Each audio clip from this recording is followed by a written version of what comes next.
En 1950, un étudiant palois réalise un mémoire de recherche en géographie sur Oloron-Sainte-Marie, une étude scientifique approfondie, longtemps oubliée.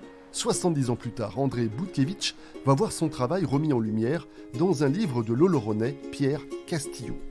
Ce dernier tombe un jour par hasard sur le fameux mémoire, une mine d'informations sur sa ville. Il part alors à la recherche de cet ancien étudiant et le retrouve près de Grenoble.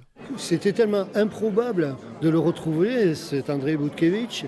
Il avait 93 ans quand je l'ai retrouvé. Il aurait pu être décédé, il aurait pu disparaître bien avant.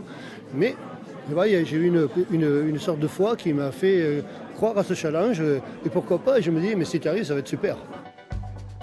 L'auteur imagine alors André Boutkiewicz déambulant à Oloron-Sainte-Marie dans les années 50 à la rencontre de personnages de la ville dans tous les quartiers, une biofiction originale que n'a malheureusement pas pu lire André Boutkiewicz, décédé il y a quelques mois.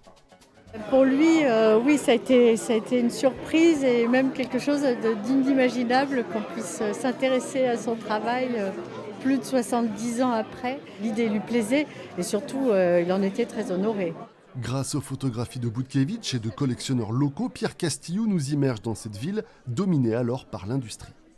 Oui, les manufactures qui étaient singulièrement dédiées au textile, qui étaient dédiées aux chaussures, qui étaient dédiées aux bérets. L'industrie à Oloron est née de l'énergie des gaves avec la force hydraulique et puis l'hydroélectricité. C'est ce qui a créé d'une manière un petit peu paradoxale dans ce paysage qui est voué à l'agriculture un ADN industriel. Ce livre, c'est en fait l'histoire d'une rencontre entre deux hommes liés par une ville.